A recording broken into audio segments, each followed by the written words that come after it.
ذمہ داری سے آپ کے ایمان کو سامنے رکھ کے گواہی پیش کر رہا ہوں. میں ذمہ داری سے کہہ رہا ہوں اس اجتماع میں جتنے ہیں ہم اپنے ماں باپ سے اتنا پیار نہیں کرتے جتنا آمینہ کے لال سے کرتے ہیں.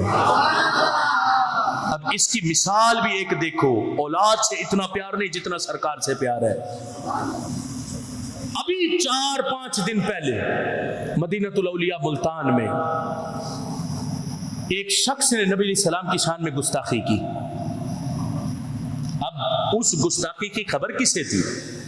اس کے باپ کو اور اس کرنے والے کے بھائیوں کو, ان کو خبر تھی. اب انہوں نے پوری کوشش کی اس کو پکڑنے کی, لیکن وہ ہاتھ نہیں آیا, وہ نکل گیا.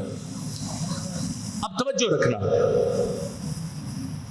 اب باپ اور بیٹے خود چلے تھانے اپنے سکے بیٹے پر ایف آئی آر کرانے کے لیے. باپ نے خود تھانے میں آ کے اپنے بیٹے پر 295C کا پرچہ درج کرایا اپنے بیٹے پر.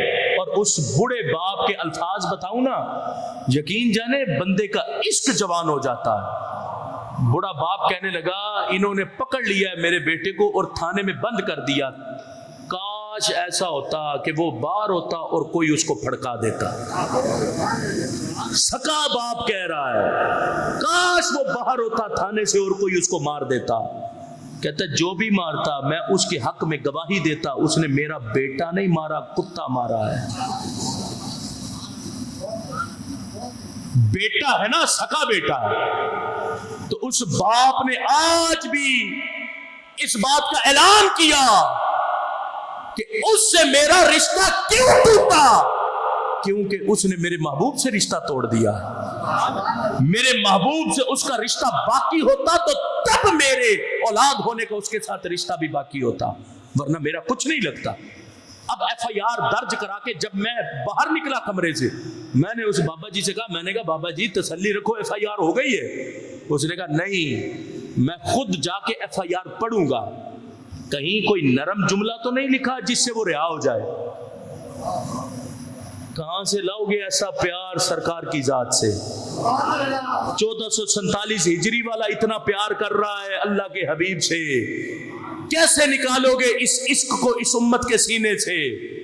تمہارے بس کی بات نہیں ہے. ہمیں ماؤں نے دودھ ہی ایسا دیا جن دودھوں میں اللہ نے ہمیں اپنے حبیب کی محبت عطا فرمائی ہے. باپوں نے شفقتیں وہ دی جن شفقتوں میں رب نے ہمیں اپنے حبیب کی محبت عطا فرمائی. ہمیں اساتذہ نے صبر کی غیرت کے پڑھائے ہیں اور سرکار سے محبت کے پڑھائے ہیں. اللہ کا فضل ہے, یہ امتی اعلان کرتا ہے جان دے تو سکتا ہوں لیکن اپنے نبی کی عزت پر کبھی حرف نہیں آنے دے سکتا.